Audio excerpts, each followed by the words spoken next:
Okay,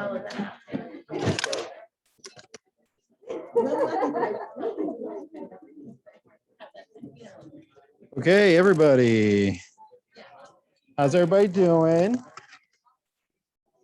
I'm gonna say that's probably fine. Yes.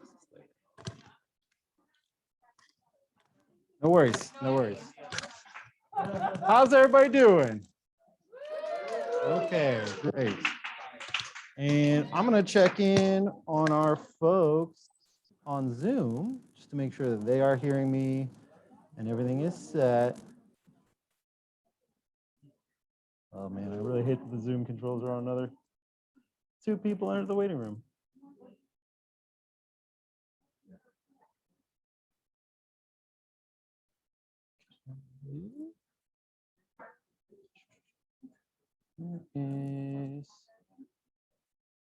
There we go. That's what I wanted. Okay, finally. Okay, got a chat in. Perfect. Sorry. Okay. So I want to welcome you guys to hybrid classroom training. Thank you for taking the time to learn about this stuff, and sorry for the rocky start, but 10 minutes under is still pretty good in terms of hybrid classroom setups. So what you are seeing right now today is maybe a little bit overdone setup for hybrid. We're only really going to work off of one little thing inside of your classroom. And of course, an additional screen. I have 2 of each today because I have to show people in Zoom land what it looks like. And then on top of it, I have to actually show you guys what those components are. So they can't see it when it's already being used. So let's get started. So hybrid learning, there's just a couple of things that I want to go over with you guys to kind of break it down, make it simpler and just easier to kind of digest. So the first thing is the plan. What does hybrid learning inside of a classroom look like? So students at home will not receive the same exact experience. I think that is pretty important to remember, right? We're doing our best to give kids a similar experience and a much better experience than us just tossing worksheets or recorded videos or whatever it might be, links to other video content that's online. This is their chance to be able to have a live experience and watch what's happening in the classroom and still interact with the classroom. And I'll show you guys how that works in a little bit.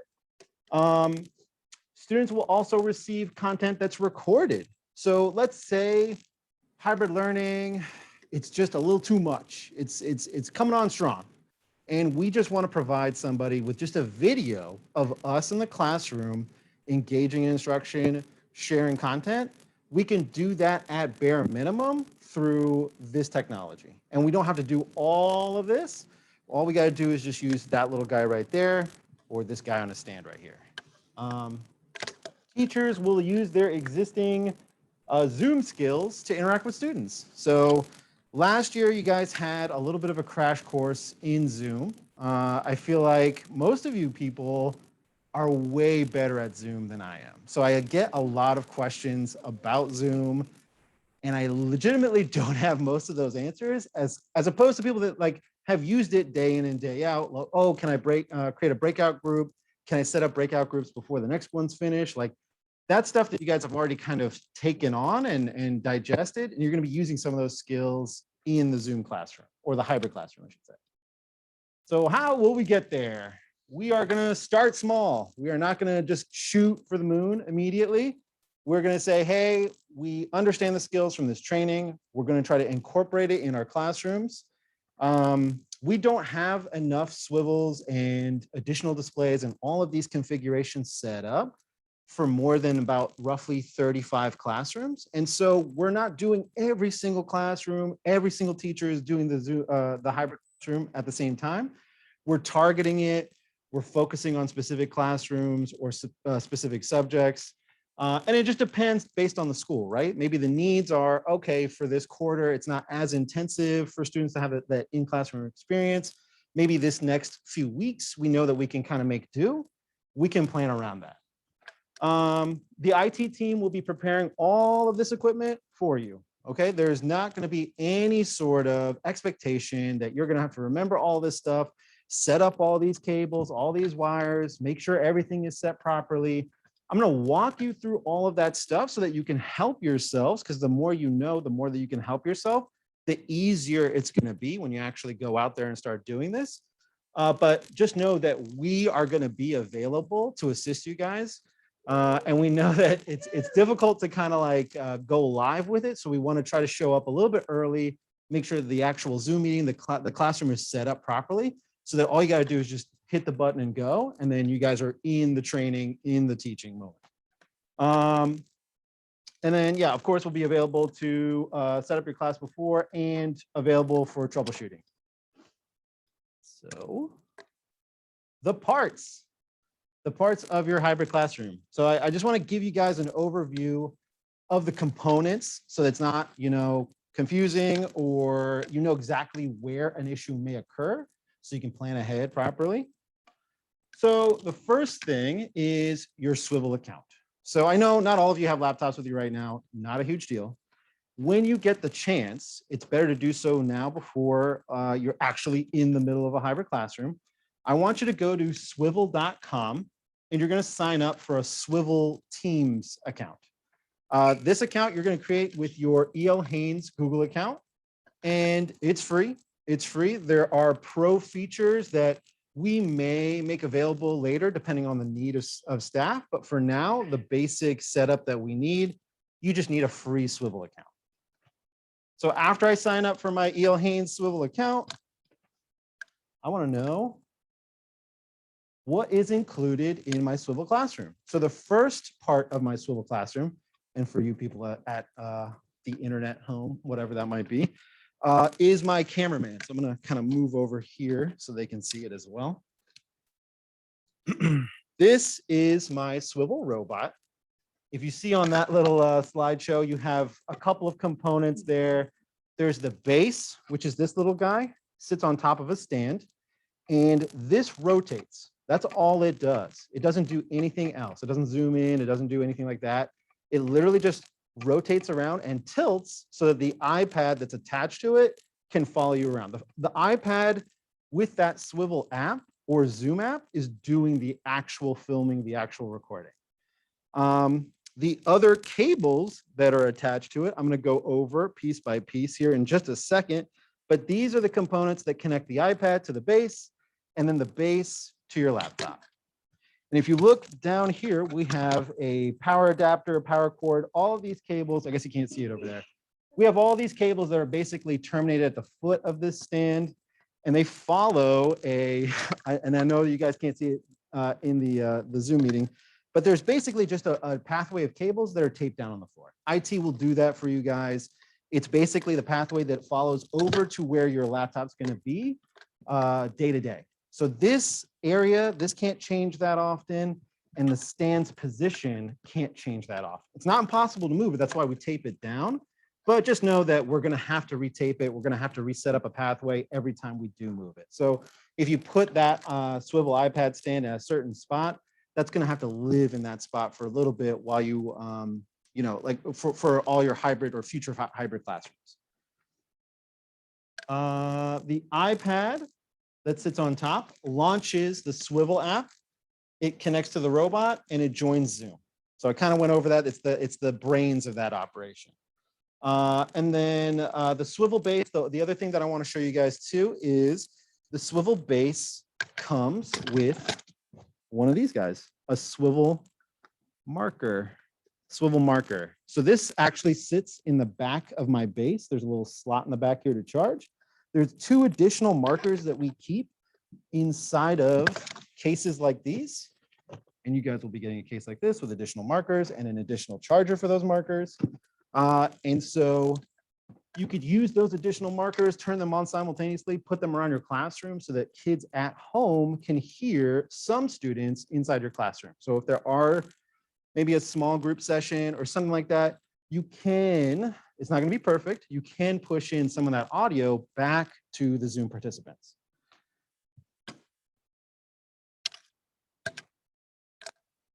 The displays. Okay, so this is where it gets a little, I won't say tricky. It's just, we kind of have to go backwards a step. So for elementary school, you guys are used to these new displays, right? Or at least in some of the classrooms, you'll have a display that looks like this. For a hybrid classroom to work, we really have to rely on the projector again. So the projector is going to be your main display inside your classroom. This guy is just going to be an additional display. And it's same with the 55-inch TV. So if you guys follow me here, if you don't have a interactive board inside your classroom, you're going to have a 55-inch TV on a cart. And the big thing about that is, the whole point is, I can put my Zoom participants on that screen so that while I am teaching, while I'm leading instruction, I don't have to go back to my laptop and fumble around, even though that's what I'm doing right now. But I don't have to go back to my laptop every time. I can pull up my Zoom participants on this screen and I can see them, and then I can engage with what's going on. So if they have a question, if something's happening in the chat, I can watch that happen in real time and then react to it and deal with it, instead of just saying, oh, someone put in something in the chat and I won't see anything until I glance back at my laptop and I see a little chat notification. I don't want to miss anything.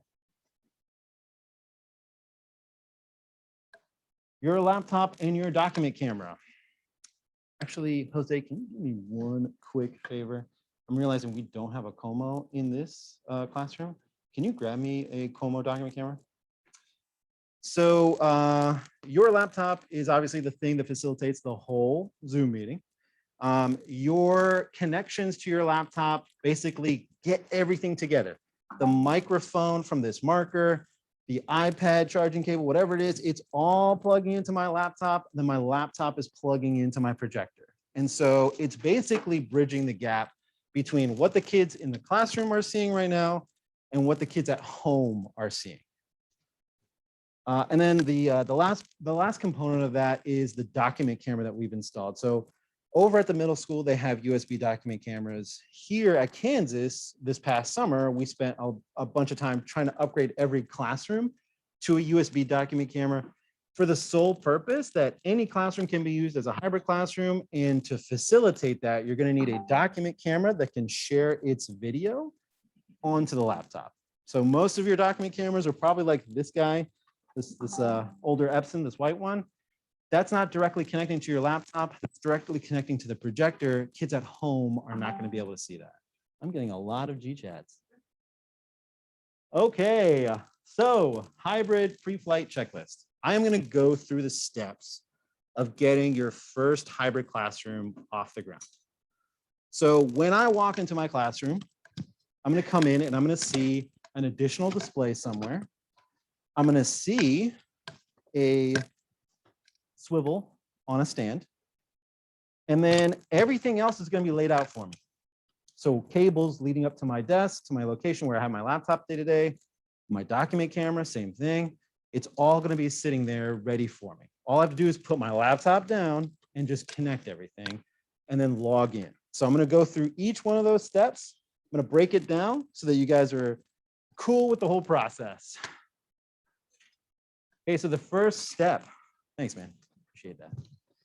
The first step is to check your cameraman. 1 second while I unplug this little guy. I'll get that set up in a second. Check your cameraman. So if you guys remember, this is your cameraman. This is basically what he's going to be controlling, or what he's going to look like. I'm going to open up my iPad, right? My iPad's turned on, and I'm going to check all of my cables. All 4 cables are connected. So the first cable is the power cable that plugs into the front of my base. The first time we set that up, it's going to be that way. And unless we unhook this stuff, it's always going to be that way. Second cable I'm going to look for is the USB. This plugs into my base. This goes to my laptop. Again, this thing is not going to change. We will never unplug this unless we break this whole thing down and move it, or you guys choose to do so, but that's always going to remain there. The third cable is what's called a swivel boost cable. I'm going to realize that you guys won't be able to see that on Zoom as easily. It's a rectangular plug that plugs into the back of the base. This basically just charges the iPad at the same time as connecting to the swivel. The last one is a white cable that plugs into the side. I don't know if that's visible or not with this bright window behind me, but there's a white cable that plugs into the back, into that rectangular brick, and that goes into your iPad. Again, all of that stuff does not need to change.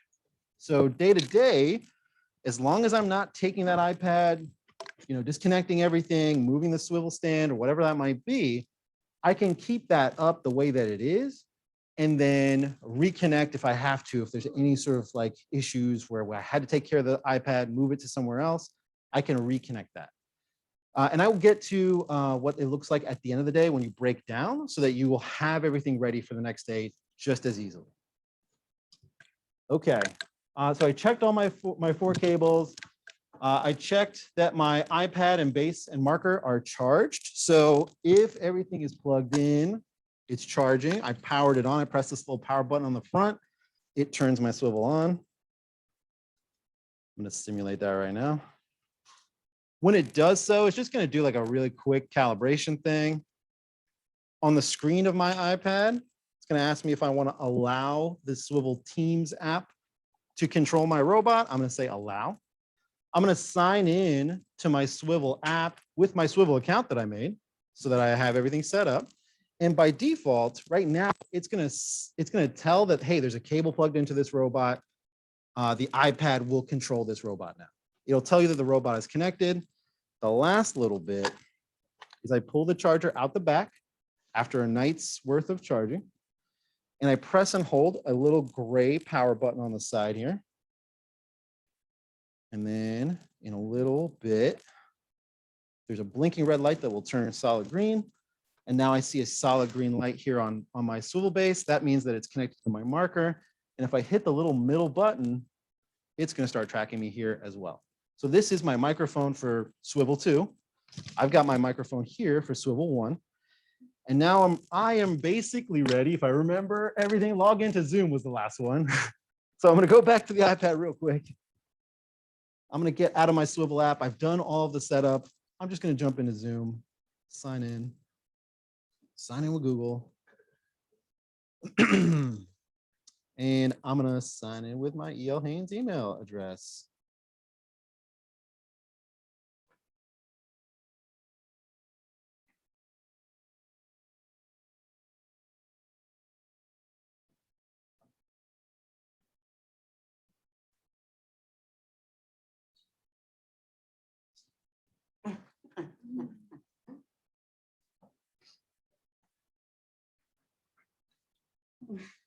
Okay.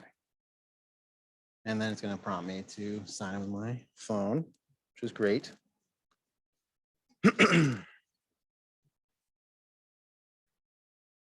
Okay, great.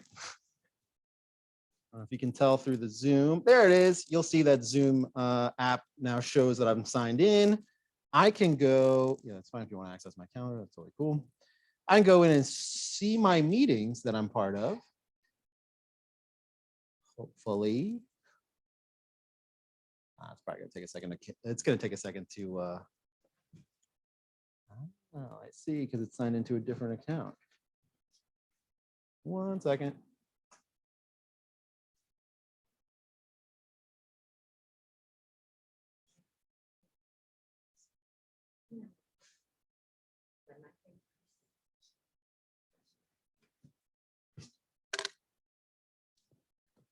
Gotcha. And you guys can still hear me on Zoom, right?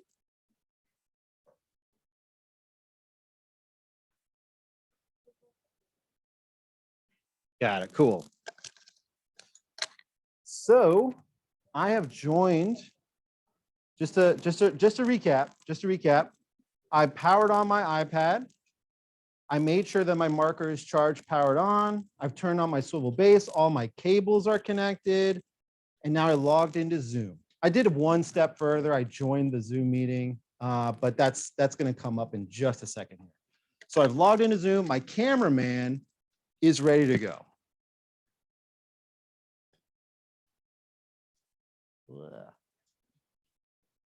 So now that my cameraman is set, I'm going to check my displays. So the cool thing about these displays is I don't have to run any cables to them from my laptop. They're both wireless displays. So in this case, what I've done with this guy that's in the classroom, I opened up my eShare app and I connected to that display, as you guys already are familiar with. And if you aren't familiar with it, don't worry about it.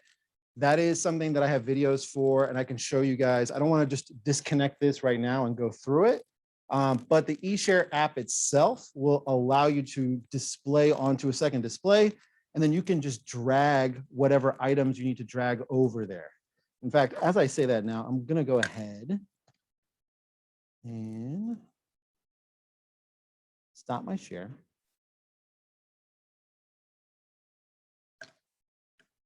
And I'm going to disconnect on eShare.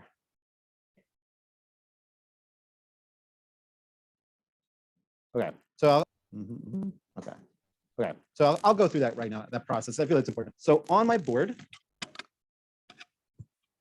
if I'm back to my home screen, I just hit the home button on this board.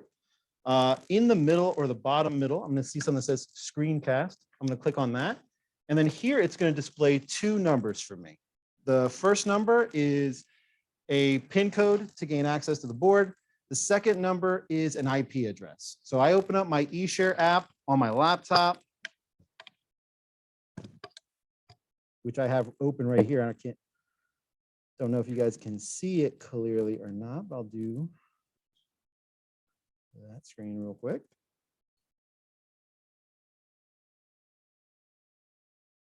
So I have my eShare app open on my laptop. I'm going to type in that IP address, 10.112.2.173. It's going to ask me for that password or that PIN number. So I'm going to put this one in, 475.126.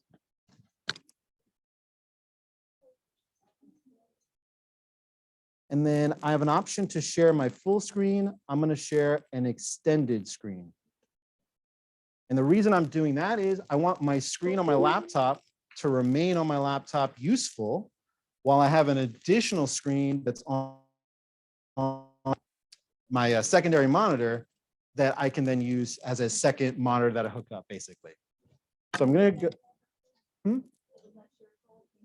eShare. It's an app. Oh, it's extended. Yeah, I'm gonna get into that in just 2 seconds here. Okay, so that's if I have a Cuomo board in my classroom. If I do not have a Cuomo board in my classroom, the process is slightly different. So I'm gonna quit eShare. Actually, I might be able to do both at the same time.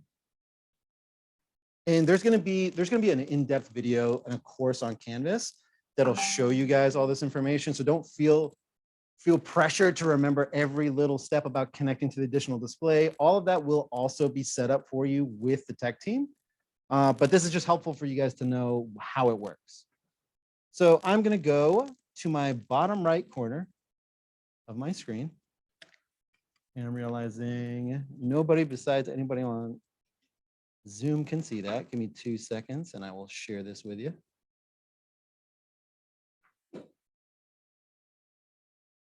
Okay. Cool. Okay. So right now, I'm going to the bottom right. I am selecting project. I'm clicking on connect to a wireless display.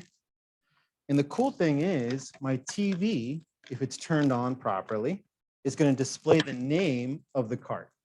So if I'm right here, right next to my television, I'm going to see a little screen.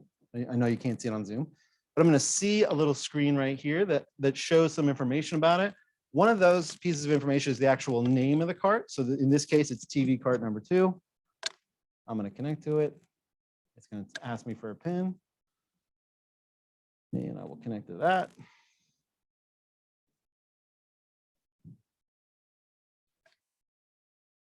In a few seconds. Okay, so right now, all this means is that I just have 4 monitors plugged into my laptop. That's it.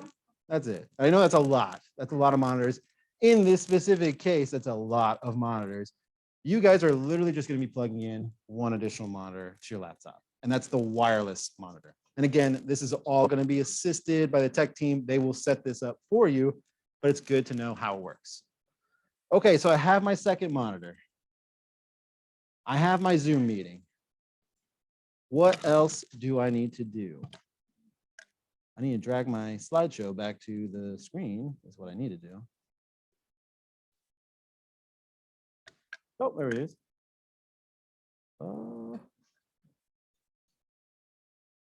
Okay. Give me 2 seconds here. I'm gonna get the Zoom people back on. Pin this. Share. Okay. Cool. Okay. So I'm gonna check my displays. I just checked my additional display, the TV on a cart. I'm gonna check that my laptop is connected to my projector. I mean, I just did that. An HDMI cable connects directly into my laptop. I'm set. So you guys are familiar with that process already. The interactive cable is optional. Swivel USB cable. So I'm going to my laptop and I'm making sure that the cable that comes from the swivel, this little USB cable that follows all the way on the floor towards my laptop, is plugged into my laptop. That's it. That's just the microphone. So consider that the microphone is connected to my laptop. Okay, so I've done my wireless display. I've done my swivel USB cable, my dock cam cable.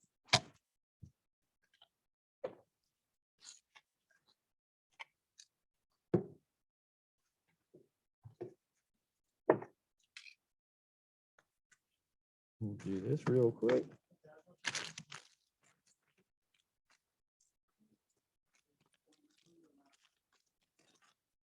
Right. You can do it in 2 locations, and I'll get into that in just a second.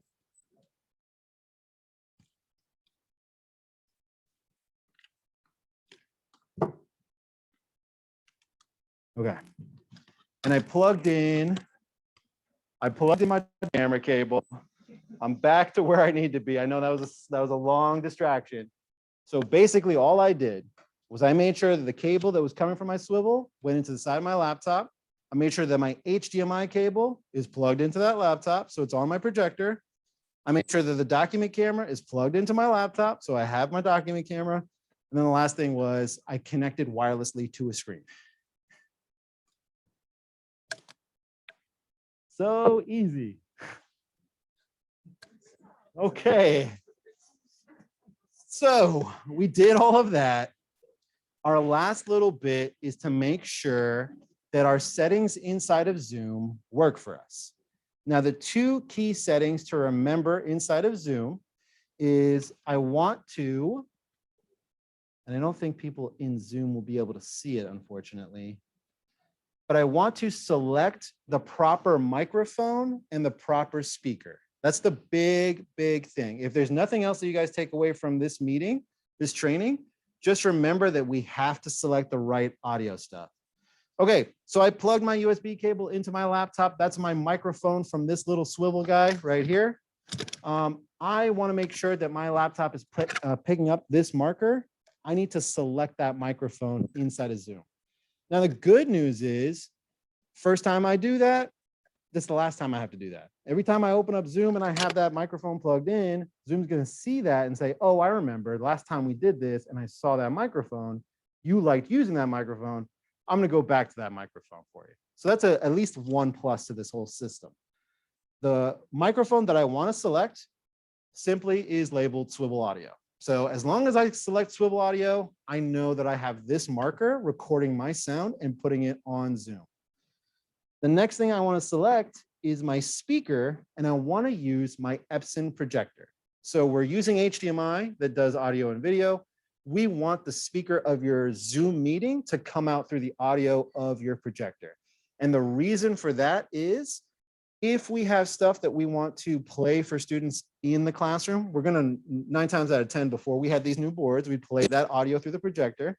Similarly, if we have kids on the other end of our Zoom meeting and they are talking back to us, we don't want that coming out of the laptop.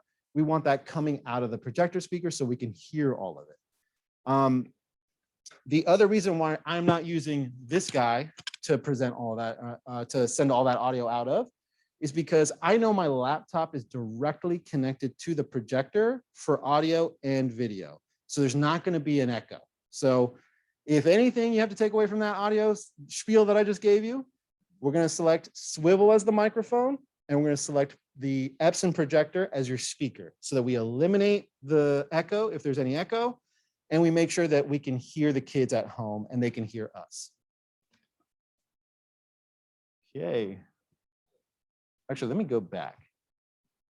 Swivel, projector, yep, okay. Arranging your views, I think that's important too. So as you saw earlier, when I was setting up the meeting and setting up the training, there's a lot of moving around windows essentially. If you look at your computer screen, and I'm going to show you real quick what this could look like on that desktop. So I have a blank desktop over here. Jose, can you turn that TV just to face them a bit?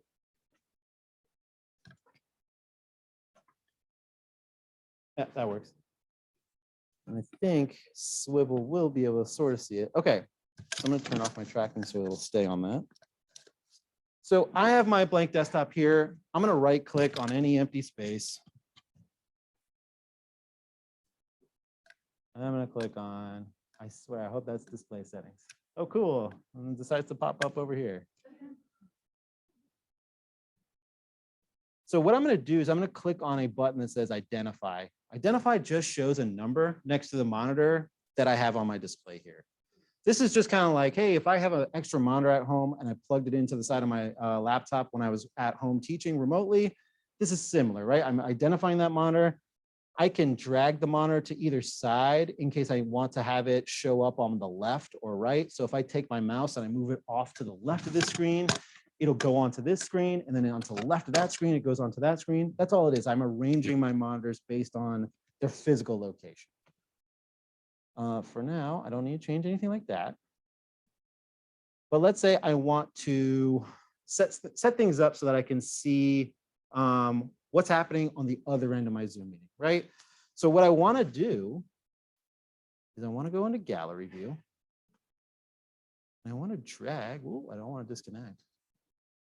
I want to drag this guy all the way over here and expand him. And then on top of that, from back here, I can pull out the chat window and do the same thing.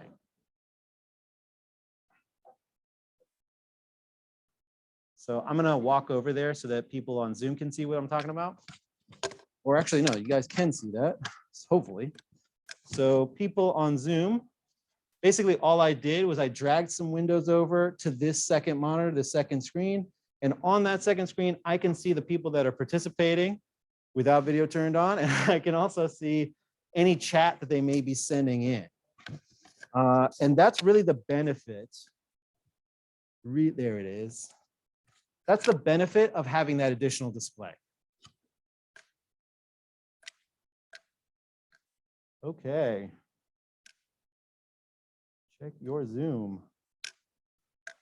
So I'm in my hybrid classroom. You guys are part of this hybrid classroom right now. Everybody that's on Zoom right now is basically watching and listening to us. I can ask somebody to come off of mute and actually talk back to us right now. Would anybody be willing to do that? As I try to fumble with my controls.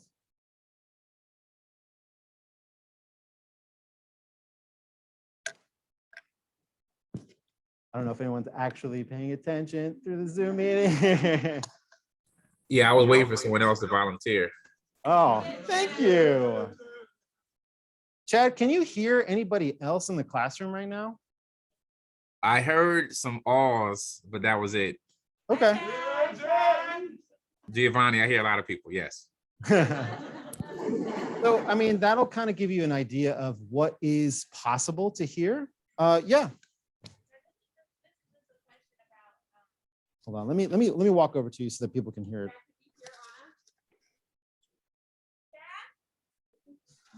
it. He's back on mute. I hear a little bit. Someone called my name, I thought. Yeah, we're gonna walk over to on, if this thing can find it. There we go. Walk over here. Okay. So what was your question? What is it?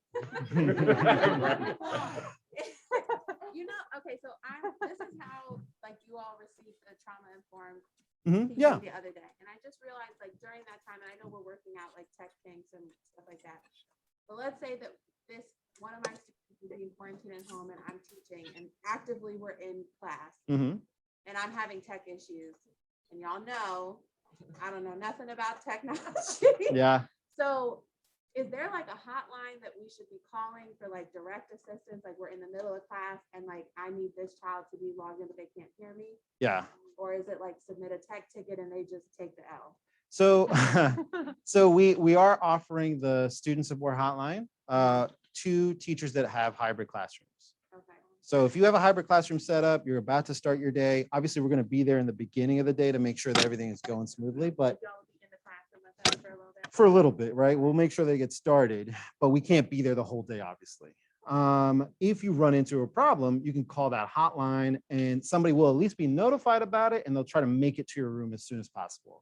And I kind of want to stress this for everybody. Oh, I see, the robot's trying. I'm here, robot. Oh, there he goes. Things are not going to be perfect in your classrooms. Taking the L may not be an entire L, right? It may just be a lowercase L instead of a capital L. And what I mean by that is, yes, maybe the kid can't hear or whatever that might be, you may have to pivot, right? Like tech support's not going to be able to like run immediately. There's only 4 technicians at best across 3 schools that may be all doing hybrid learning simultaneously. We're not going to be able to jump in immediately. And so if so-and-so student wasn't able to join, and I think you guys have kind of already run into this kind of stuff when you were doing remote learning at home, is, hey, oh, they disconnected. Well, what happens when they disconnected? Well, either maybe I record my Zoom meeting and I share with them later, or maybe they couldn't hear me and I know that I was able to, I don't know, record something on my swivel later to share with them. There's some workarounds that can be provided, or maybe, hey, we just join with a cell phone in the middle of class to just kind of facilitate, one portion of it until tech support comes and solves the major problem in the hybrid classroom. Obviously, I'm not asking you guys to, problem solve or think of these like creative like workarounds for every little bit, but just know that you may have to rely on workarounds until tech support gets there to fix the actual problem for you. Cool. The one last thing that I didn't get to show and I want to show really quickly and very importantly is you are in your Zoom classroom, or I'm sorry, your hybrid classroom. We have to do a little bit of changing on how we actually lead instruction. So what do I mean by that? The biggest change is I can't just write stuff up on a whiteboard and expect it to work. So I don't know if you guys can see really clearly. Probably not, because I don't have it on any of the displays. I have it up there.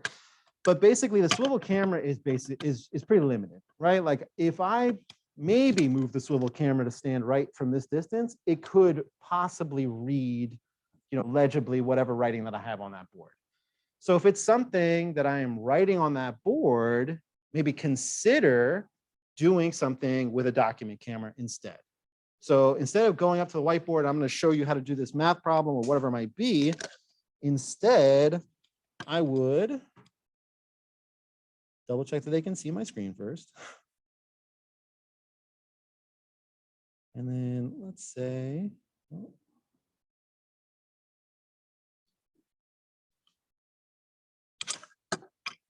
in a second.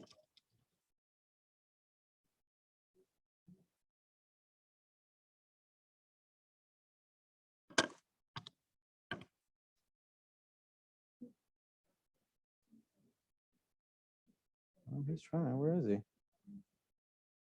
Oh, my Q camera software just crashed. Great. That's cool. I have a backup plan. And I'm going to stop the share and I'll do a new share.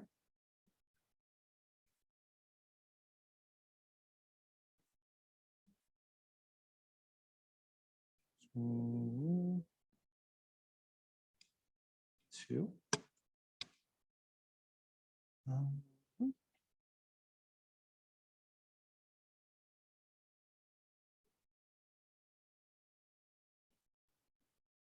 Bear with me 1 second, guys.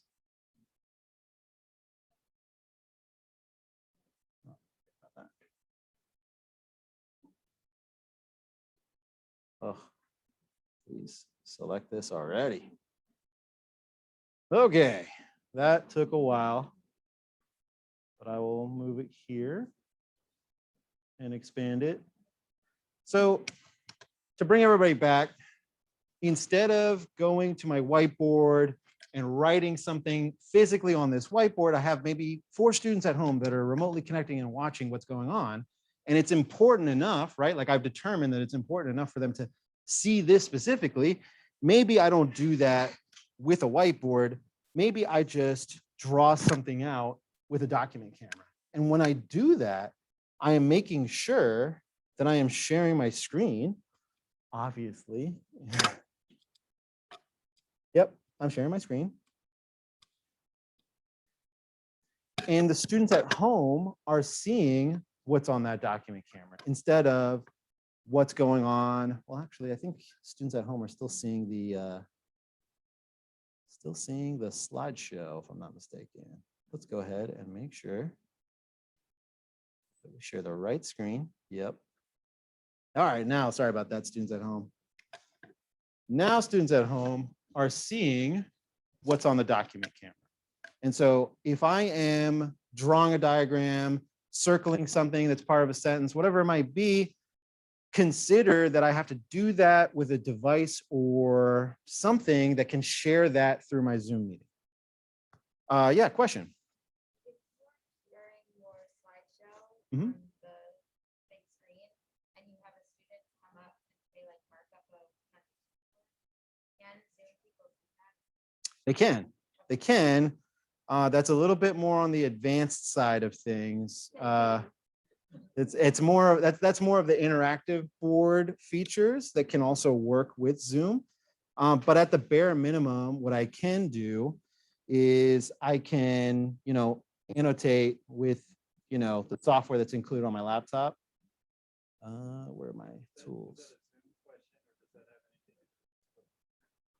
So that's more of a like interactive board sort of thing, right? Somebody coming up to this board and doing something with it. Like right now, I can't. Oh, I can touch. Okay.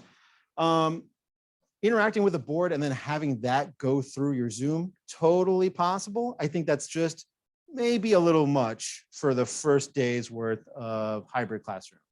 So you can definitely get there. And if you watch the videos that I have for the interactive board that I'm going to put on Canvas in just a few days, hopefully, that goes through that kind of process of how you can annotate on a Zoom meeting. But yeah, for now, I would say let's keep it basic and let's just use a document camera to kind of share that kind of stuff home. Obviously, the last thing that I want to kind of leave you guys with is if I am sharing anything that is a video playing for students in the classroom, we're going to share our screen, but we have to make sure that we click on that checkbox that says include audio, right? Because kids are going to see the video at home, but they're not going to hear that audio play unless you click that checkbox that says include audio. So that was a lot for sure.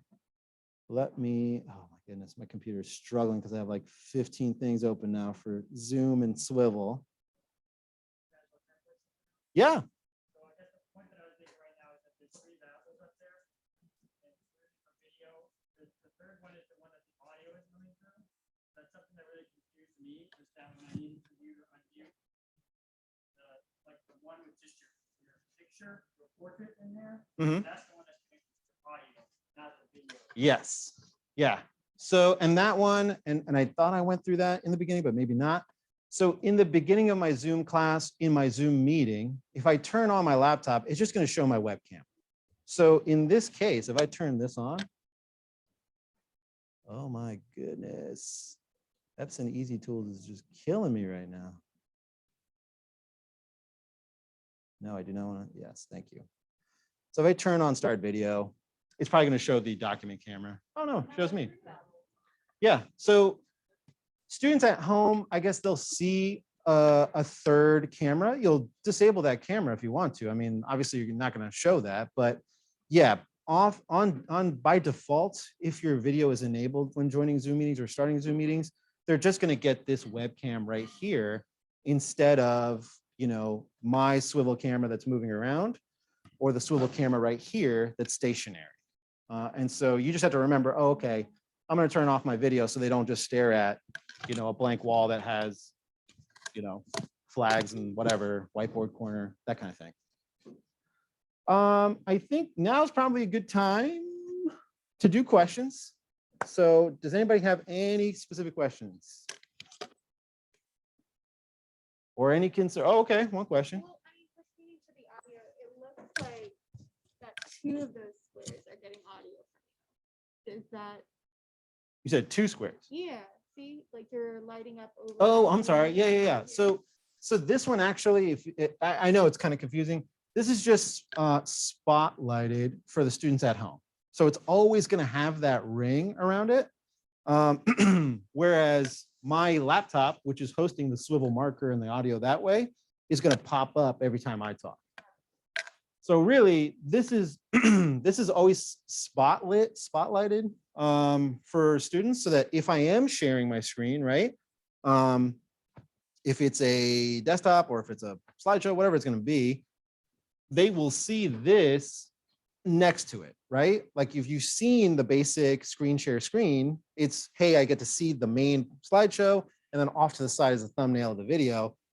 My iPad, because I'm spotlighting it, is going to be that thumbnail for the video. If I stop screen sharing, then all I'm doing is, this is the spotlit video. This is what kids are seeing at home. So I'm not screen sharing anymore. I do need a cup of water though. And now, yeah, it's weird, right? Now kids are watching. They're watching from my cameraman, which is the swivel, but they're hearing me through my laptop. It's just not being spotlit, so they're not going to see a thumbnail of me with my profile picture. Cool. That was a great question. Any other questions, Mr. Khan? On the iPad, is there a video being displayed on the iPad itself? Because I'm figuring you can probably stream this from your iPad to your laptop and make it as a picture-in-picture using your dock camera. It's possible. Okay, so I want to repeat what Khan said. So basically, Khan suggested that you take 4 years of an IT degree program and then come back. No, what I mean is basically what he's suggesting is streaming what the iPad is viewing to your laptop, right? Right. You may not need that if you can. I mean, is that a visual thing indicator for yourself? I'm seeing you putting all 3 camera on here. Uh-huh. So I imagine it will be, you can just crop down just instead of using all 3 devices, or all 3 logins. Yeah. You can just condense it to one, where you can also, if you incorporate other software program allowing you to just quickly switching between cameras, that allows. Oh, you definitely could. I don't think that we have a software that's easily used right now for that, but you definitely could. So if I show you real quick, if you can see what's going on right now, the iPad is going to show me what it's looking at on the display of the iPad. So if that's enough visual feedback for you to be like, oh, this is what they're seeing at home. So if I go and I share the slideshow shows up on that iPad as well. It's just whatever's being the primary visual for people in that Zoom meeting is going to be on the iPad screen. So if that's helpful, I don't know if that achieves the same exact thing. What you're describing, I think, is obviously it's a little bit more complex, but it's more functional, right? Like you can easily switch between 3 different things, but keep in mind, the only reason that we have 3 versions of me up there is because I got 2 of these at the same time doing this very unique setup. What I'm referencing is because the kids really like the hands-on aspect. Mhm. Most of the time, I see that the cameraman, I don't necessarily see it using all the time, but I can tell that with most of the teachers, their dock camera is gonna be really like, it's really helpful Mhm. having, being able to see like. Ah, okay. I guess because I'm an art teacher and they need to see what I'm drawing. Yeah. For them to draw. And then so I think that connects with the kids a lot more. And so thinking about how to ease between the dock camera and your cameraman, Mhm. I think it's really important for the kids because most of the time having the cameraman, it's harder to sort of like understand like what the lesson is. Yeah. Do you mind if I just repeat what you asked? Just because I'm recording this and there's probably people on Zoom that are super interested in it. But uh, basically, I think, Con, what you're asking is you want to at least make clear that the document camera might be the main driver for people's visual access to the classroom content. And maybe this little thing that just shows me standing in front of a whiteboard may not be as important. And totally agree with you on that one. I think for most people, the way they would achieve that for students at home is just the spotlight, right? So I'm either sharing my screen. If I share my screen, that content is always going to take over the Zoom meeting with the little thumbnail of the cameraman very small to the side of it, which would be your doc cam. Or I would spotlight one camera and then that would just take over the entire screen and I wouldn't be sharing anything. So if they wanted to see me doing something right now, they would see me doing something right now. And that would be the majority of what kind of thing that I'm delivering to the class at home.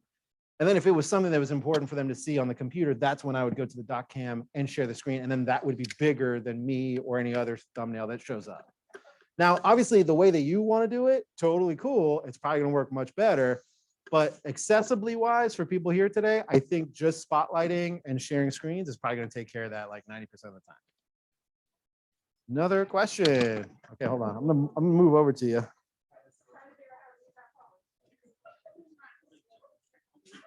Come on, robot. I'm here, robot. He's trying. He could be tired right now. Okay. I don't know, Basil, if this is a question for you or more for leadership. It's just what's the expectation? Like when do you think we might be in a position to do this? I mean, I feel like we already know kids will need to quarantine for start of school, like, but we're not, can I predict that we're not doing this first week of school?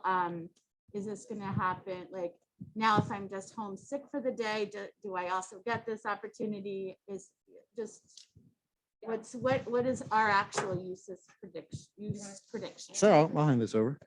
Oh, You don't have to wear it, but you can just hold it. You Okay. You're fine. No, this is a very good question. First thing I want to clarify is that if students are homesick, they will not be accessing class this way. And so we're going to be very mindful of how students get access to Zooming into class. So they will be Zooming into class if, for instance, they have traveled and they need to quarantine, okay?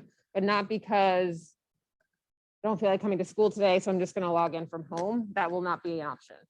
That being said, in terms of expectations, we're not operating with the understanding or assumption that we will have this up and running and ready to go in the first week of school, or that you will be ready to do that the first week of school. So as I shared this morning, you're trying to think about other options for the first week for students who won't be here in person, say because they've just gotten back from vacation and need to quarantine, okay? However, if we are ready to do so, what I could foresee us doing the first week is potentially setting this up and recording something from class that we then post on Canvas. But I don't want you, the first week of school, trying to build culture and community in your classroom and build relationships and simultaneously try to figure out how to deal with Mr. Cameraman or Mrs. Cameraman. Camera person. So I would say, to answer your question in terms of the earliest that we might need to be using this, maybe week 2, but again, it will depend on the situations that are in front of us. It's really hard to gauge right now, i.e. impossible to know what is the need, like how many students across our community will need to engage in learning this way. Do you have anything you would add? I'll also add that there is a very minimized version of this. Oh yeah. Sorry. I'll add that there's a very minimized version of the swivel setup. Oh my goodness. Which allows you to just record. Now, keep in mind, the two flavors of that is Zoom, like Zoom Daddy, right? Which is the whole classroom experience. Everything is included. You get to share your screen, everything like that. That can be recorded. So maybe you're not using the second monitor. Maybe you're just connecting it to a Zoom meeting. You're recording that Zoom meeting so that somebody can view that video at a later time. That might be one way. The other bare swivel app, I have the ability when I first open up that app, there's an option for me to record video, and that is it. So with my swivel login, I can have that video uploaded to the cloud, and then I can download that and put that either onto Canvas, YouTube, Google Drive, whatever it might be. So I could just record myself standing up like this and delivering content. Just keep in mind though, like if I'm just doing that bare minimum, they're not going to see what's on the whiteboard unless I pull this swivel camera all the way up to the whiteboard. And even then, it may not be the perfect scenario for them. But if it's not whiteboard heavy and it's just something that you just want to kind of quickly demonstrate, you can do so by recording it directly on the iPad, and then that automatically uploads to the swivel cloud. But you know, I think baby steps are kind of what's necessary in this situation. Not immediately diving into it, but trying some things out. So like, hey, we have this one thing that's important for students to know. Maybe we schedule that for a kid to join remotely. Everything else is there like kind of working asynchronously as they normally would possibly, but maybe there's one session that we absolutely want to make sure they can join and interact in. Maybe that's how we start instead of just saying, hey, the whole day they're doing a hybrid classroom. It would be, hey, maybe like 3 times or 2 times in this day. There's things that we definitely want to cover. We'll put them into that hybrid classroom environment. Yes. Oh, one last question.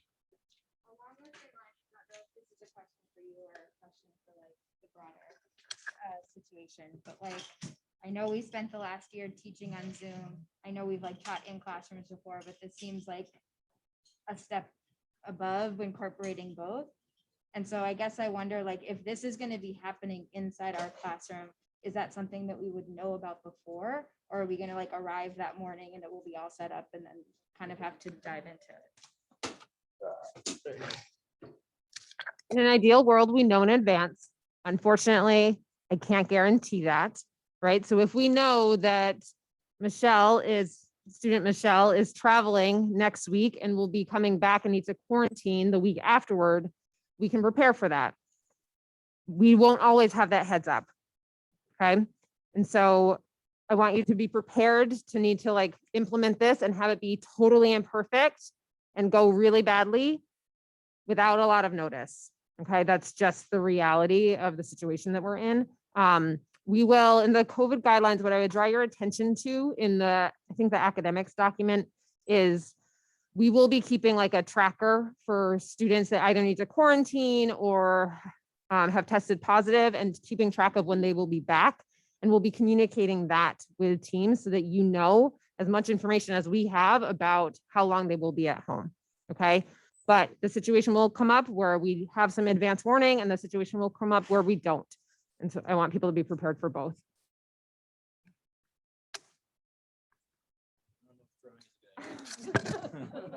Thank you. Okay. Those still on the Zoom session, thank you for joining me. All of you guys, thank you for coming today. I know it's crazy. I know there's a lot of wires. We're going to try to make it as easy as possible for you guys. And of course, we're just dipping our toes in, getting comfortable, and then we'll start rolling with it. All right. Thank you, guys. Thank you.